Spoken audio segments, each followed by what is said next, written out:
Hello everyone, welcome back to GK Today. और ये है हमारी daily UPSC prelims model and previous questions analysis की सीरीज, जिसमें आज ये 10th सेशन रहेगा हमारा। और एज यूजुअल हम 5 क्वेश्चंस डिस्कस करेंगे विद प्रॉपर एनालिसिस। चलिए स्टार्ट करते हैं। फर्स्ट क्वेश्चन है, with reference to the recent report on the disappearing of shola forest consider the following statement. Shola forest जो कि काफी ज्यादा डिसअपियर होते जा रहे हैं, यहाँ पे 2 स्टेटमेंट दिए हुए हैं, आपको बताना है इसमें से कौन सा रीजन सही है। Tea plantation is a threat to shola forest, the change in vegetation pattern is a reason for landslide. Actually कुछ दिनों पहले मद्रास हाई कोर्ट ने एक रिपोर्ट सबमिट की थी, एक एक्सपर्ट कमिटी के द्वारा ये रिपोर्ट फॉर्म की गई थी। इसमें इन्होंने ये बताया कि जो शोला फॉरेस्ट हैं हमारे नीलगिरी वाले रीजन में, वो अंडर थ्रेट हैं फ्रॉम टी प्लांटेशन। और इसके अलावा ये जो है अंडर थ्रेट हैं because of eucalyptus and invasive plant species like lantana camara, parthenium etcetera. ठीक है, तो टी प्लांटेशन डेफिनेटली एक थ्रेट है शोला फॉरेस्ट का। The change in vegetation pattern is a reason for landslide. इसी सेम रिपोर्ट में ये भी इन्होंने बताया कि जो वेजिटेशन पैटर्न है उसमें जो चेंजेस हो रहे हैं उसकी वजह से जो ग्राउंड के नीचे वाटर स्टोर है वो अफेक्टेड हो रहा है, और इसी की वजह से मैसिव लैंडस्लाइड्स इस रीजन में देखे जा सकते हैं। ठीक है, तो ऐसे ट्रीज लाइक यूकालिप्टस ये बहुत ज्यादा वाटर कंज्यूम करते हैं, और ये जो है नेटिव प्लांट्स को डिस्प्लेस कर देते हैं बाद में, जो कि सर्व करते हैं as a food source for the elephants. ठीक है, तो यही रीजन है कि जो वेजिटेशन पैटर्न का यहाँ पे चेंज हो रहा है उसकी वजह से लैंडस्लाइड्स हमें देखने को मिलते हैं। तो दोनों ही रीजन बिल्कुल सही है यहाँ पे, तो आंसर हो जाएगा option number D, both 1 and 2 are correct. Next है, with reference to the importance of wildlife corridor in protection of species from climate change highlighted by recent study, consider the following statements. Species को protect करने के लिए from climate change wildlife corridors की importance क्या क्या है आपको ये बताना है। Absence of linear infrastructure reduces the conflict between faster and slower adapting species. Dispersal is a tool used by the animals to survive the climate change. First जो statement है यहाँ पे इसको analyze करते हैं। देखिए, लीनियर इंफ्रास्ट्रक्चर जैसे कि रोड्स, रेलवेज, ये सब जो हैं ये बैरियर की तरह काम करते हैं और फ्रैगमेंटेशन की तरह हमारे वाइल्ड लाइफ हैबिटाट्स में, और इसकी वजह से इंक्रीज्ड कन्फ्लिक्ट हमें देखने को मिलता है बिटवीन द स्पेशीज जो कि अडाप्ट करते हैं डिफरेंट रेट्स पे टू द क्लाइमेट चेंज। और बाय रिड्यूसिंग और mitigating the presence of linear infrastructure, conflicts and disruptions species के अमंग, इसको मिनिमाइज किया जा सकता है, जिसके बाद मोर इफेक्टिव मूवमेंट और अडेप्टेशन हमें देखने को मिलेगा। ठीक है, तो फर्स्ट ऑप्शन बिल्कुल ठीक है। Dispersal is a tool used by the animals to survive the climate change. Dispersal से आप क्या समझते हैं? बेसिकली ये मूवमेंट होता है इंडिविजुअल्स का फ्रॉम देयर बर्थ प्लेस, ताकि नई पॉपुलेशंस को जनरेट किया जा सके, और ये एक इंपॉर्टेंट स्ट्रेटेजी होती है फॉर स्पेशीज जो कि अडाप्ट करते हैं चेंजिंग इन्वायरमेंटल कंडीशंस में, इंक्लूडिंग द क्लाइमेट चेंज।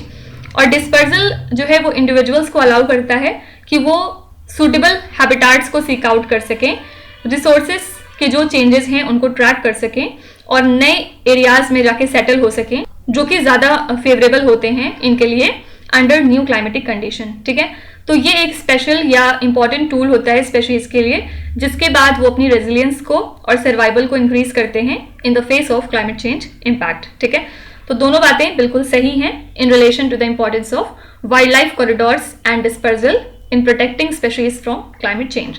यहाँ पे आंसर हो जाएगा both 1 and 2, that is option number D. Next है, which of the following acronyms represent weather related satellite. इसमें से कौन कौन से एक्रोनिम हैं जो कि वेदर रिलेटेड सैटेलाइट्स को रिप्रेजेंट करते हैं? ICON, GOES, JPSS. Select the correct option from the codes given below. एक एक ऑप्शन एनालाइज करेंगे हम। फर्स्ट है आईकॉन, जिसका फुल फॉर्म होता है आयोनोस्फेरिक कनेक्शन एक्सप्लोरर। ठीक है, ये एक नासा सैटेलाइट है जिसको डिजाइन किया गया है ताकि हम स्टडी कर सकें अर्थ के आइनोस्फीयर को। अर्थ का जो आइनोस्फीयर है ये एक रीजन होता है अपर एटमॉस्फेयर में, जो एक इंपॉर्टेंट रोल प्ले करता है इन द ट्रांसमिशन ऑफ हमारे radio signals and space weather phenomena. इस सैटेलाइट को लॉन्च किया गया था 2019 में, और आईकॉन इन्वेस्टिगेट करता है डायनेमिक इंट्रैक्शंस को between the earth's weather system and the ionosphere, जिसके बाद वैल्यूएबल इंसाइट्स हमें मिलती हैं on to the connection between space and terrestrial weather. ठीक है, तो ये बिल्कुल सही है। सेकेंड है यहाँ पे गोज, फुल फॉर्म इसका क्या है? Geostationary operational environmental satellite. ठीक है, GOES series of weather satellites हैं जो कि ऑपरेटेड होती हैं by the National Oceanic and Atmospheric Administration in the US. ये जो सैटेलाइट्स हैं इनको स्टेशन किया गया है जियो स्टेशनरी ऑर्बिट में, जिसके बाद इनको अलाउ किया गया है कि वो वेदर कंडीशंस को ऑब्जर्व और मॉनिटर करें over a specific region continuously. और GOES series real time imagery provide करता है, एटमॉस्फेरिक मेजरमेंट्स और डिफरेंट तरीके के अदर क्रिटिकल डेटा देता है वेदर की फोरकास्टिंग के लिए, साथ ही सीवियर स्टॉर्म ट्रैकिंग के लिए और क्लाइमेट मॉनिटरिंग के लिए। ठीक है, तो ये भी बिल्कुल सही है। और लास्ट है JPSS, फुल फॉर्म इसका है जॉइंट पोलर सैटेलाइट सिस्टम। ठीक है, और ये एक कोलैबोरेटिव प्रोग्राम है बिटवीन NOAA एंड नासा, जिसका फोकस है weather forecasting and environmental monitoring.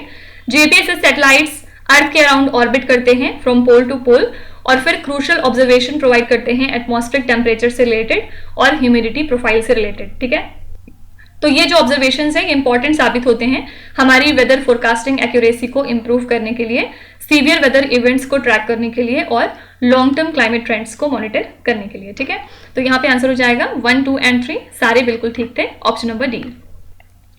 Next है, as per the Government of India Act of 1935 who of the following was made the fulcrum of the constitution. Government of India Act of 1935 के मुताबिक किसको fulcrum बनाया गया था constitution का? तो इसके मुताबिक जो गवर्नर जनरल थे इनको फलक्रम बनाया गया और गवर्नर जनरल को फिर रिस्पॉन्सिबल बनाया गया सभी मैटर्स के लिए और सभी कंफ्लिक्टिंग एलिमेंट्स के लिए। ठीक है, तो आंसर हो जाएगा option number B, governor general.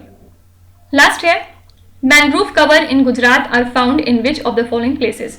Mangrove cover हमें कहाँ कहाँ मिलते हैं गुजरात में? Rann of Kutch, gulf of Khambhat, gulf of Mannar, the Saurashtra coast. Choose the correct option from the codes given below. जो मैंग्रोव कवर है गुजरात में वो पाए जाते हैं रन ऑफ कच्छ में, बिल्कुल सही है। गल्फ ऑफ खंबत में, ये भी ठीक है, लेकिन गल्फ ऑफ मन्नार में नहीं पाए जाते। सौराष्ट्र कोस्ट भी बिल्कुल सही है। और इसके अलावा एक और जगह होती है साउथ गुजरात के कोस्ट में। ठीक है, यहाँ पे भी हमें मैंग्रोव्स के कवर दिखाई देते हैं। गल्फ ऑफ मन्नार में क्यों नहीं पाए जाते? क्योंकि ये गुजरात में है ही नहीं, बल्कि ये तमिलनाडु में लाई करता है। ठीक है, तो यहाँ पे आंसर हो जाएगा 1, 2 and 4, that is option number B. तो इसी के साथ हमने आज के 5 क्वेश्चंस कवर कर लिए यूपीएससी क्विज से रिलेटेड, और आई होप कि आपने कुछ नया सीखा होगा। कल हम लोग फिर मिलेंगे नए 5 क्वेश्चन के साथ। Till then stay tuned. Thank you so much for watching and please do not forget to subscribe to GK Today. With this, me Nuzhat Sana signing off.